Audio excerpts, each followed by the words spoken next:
You, John Fitzgerald Kennedy, do solemnly swear I, John Fitzgerald Kennedy, do solemnly swear that you will faithfully execute the office of President of the United States that I will faithfully execute the office of President of the United States and will, to the best of your ability, and will, to the best of my ability, preserve, protect, and defend the Constitution of the United States. preserve, protect, and defend the Constitution of the United States. So help you God.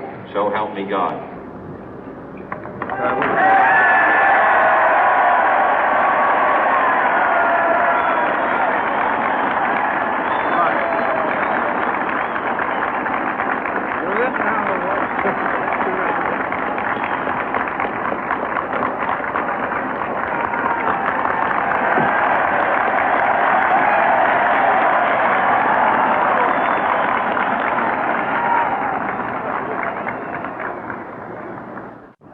Vice President Johnson, Mr. Speaker, Mr. Chief Justice, President Eisenhower, Vice President Nixon, President Truman, Reverend clergy, fellow citizens. We observe today not a victory of party, but a celebration of freedom, symbolizing an end as well as a beginning, signifying renewal as well as change. For I have sworn before you and Almighty God the same solemn oath our forebears prescribed nearly a century and 3/4 ago. The world is very different now, for man holds in his mortal hands the power to abolish all forms of human poverty and all forms of human life. And yet the same revolutionary beliefs for which our forebears fought are still at issue around the globe. The belief that the rights of man come not from the generosity of the state, but from the hand of God. We dare not forget today that we are the heirs of that first revolution. Let the word go forth from this time and place to friend and foe alike that the torch has been passed to a new generation of Americans born in this century, tempered by war, disciplined by a hard and bitter peace, proud of our ancient heritage, and unwilling to witness or permit the slow undoing of those human rights to which this nation has always been committed and to which we are committed today at home and around the world.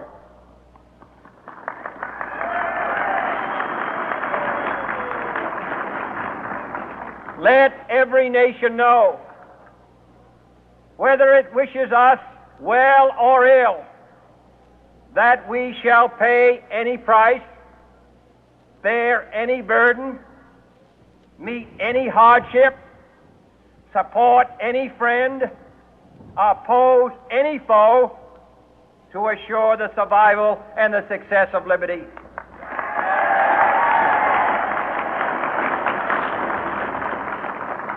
This much we pledge and more. To those old allies whose cultural and spiritual origins we share, we pledge the loyalty of faithful friends. United, there is little we cannot do in a host of cooperative ventures. Divided, there is little we can do, for we dare not meet a powerful challenge at odds and split asunder. To those new states whom we welcome to the ranks of the free, we pledge our word that one form of colonial control shall not have passed away merely to be replaced by a far more iron tyranny. We shall not always expect to find them supporting our view, but we shall always hope to find them strongly supporting their own freedom, and to remember that in the past, those who foolishly sought power by riding the back of the tiger ended up inside.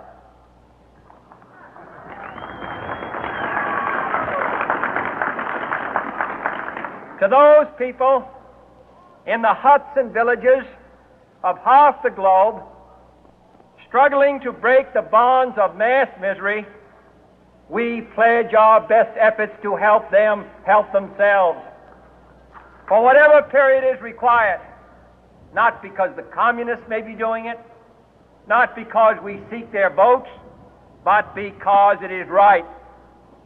If a free society cannot help the many who are poor, it cannot save the few who are rich.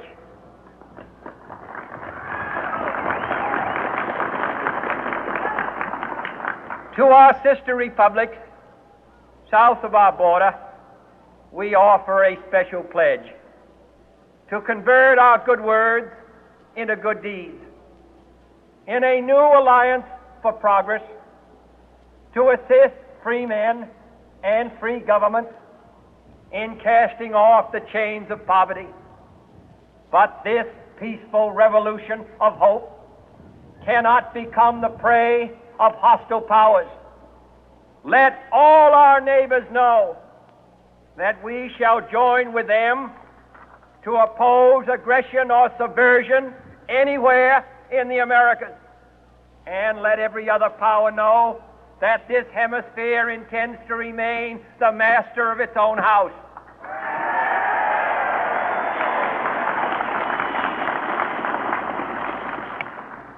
To that World Assembly of Sovereign States, the United Nations, our last best hope, in an age where the instruments of war have far outpaced the instruments of peace, we renew our pledge of support to prevent it from becoming merely a forum for invective, to strengthen its shield of the new and the weak, and to enlarge the area in which its writ may run.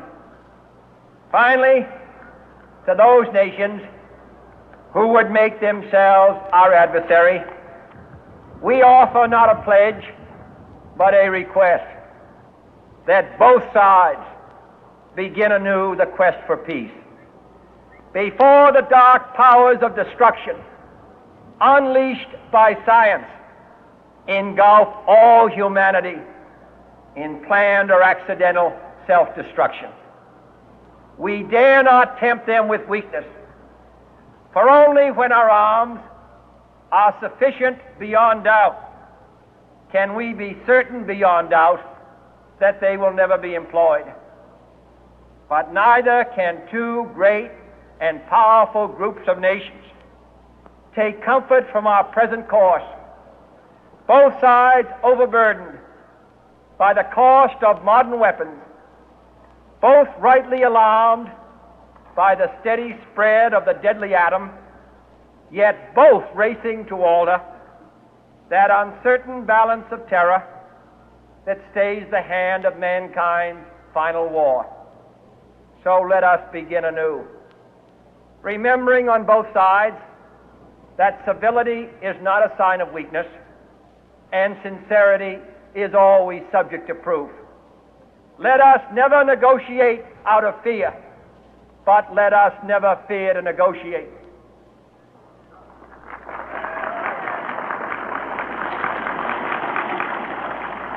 Let both sides explore what problems unite us, instead of belaboring those problems which divide us. Let both sides, for the first time, formulate serious and precise proposals for the inspection and control of arms, and bring the absolute power to destroy other nations under the absolute control of all nations.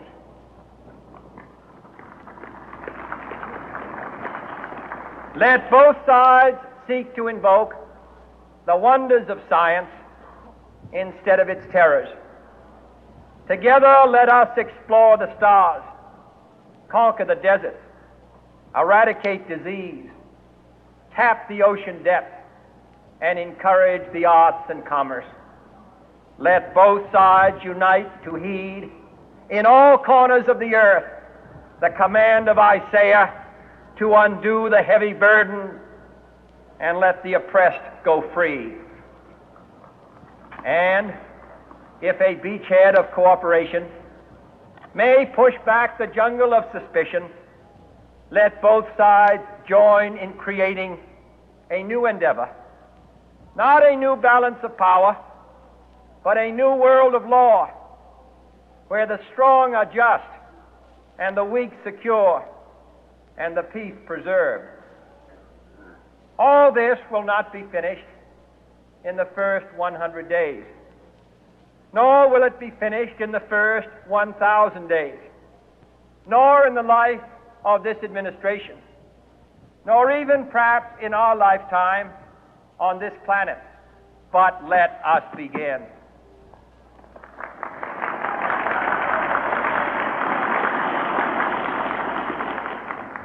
In your hands, my fellow citizens, more than mine, will rest the final success or failure of our course. Since this country was founded, each generation of Americans has been summoned to give testimony to its national loyalty. The graves of young Americans who answered the call to service surround the globe.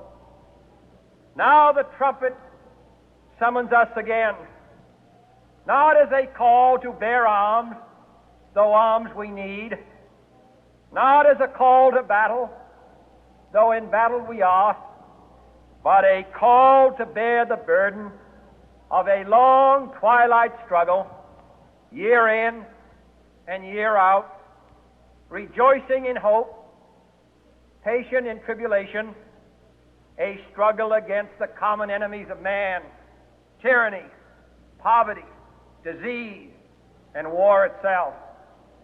Can we forge against these enemies a grand and global alliance, north and south, east and west, that can assure a more fruitful life for all mankind? Will you join in that historic effort?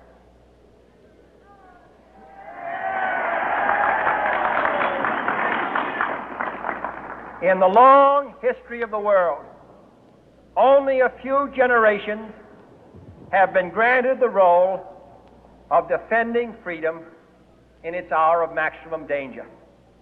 I do not shrink from this responsibility. I welcome it.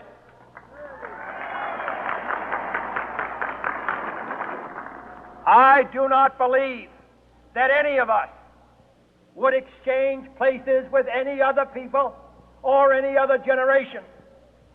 The energy, the faith, the devotion which we bring to this endeavor will light our country and all who serve it. And the glow from that fire can truly light the world. And so, my fellow Americans, ask not what your country can do for you, ask what you can do for your country.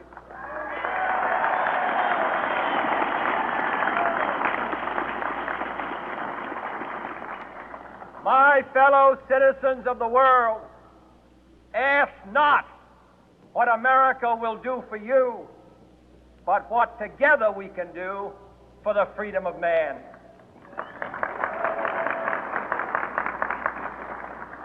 Finally, whether you are citizens of America or citizens of the world, ask of us here the same high standards of strength and sacrifice which we ask of you.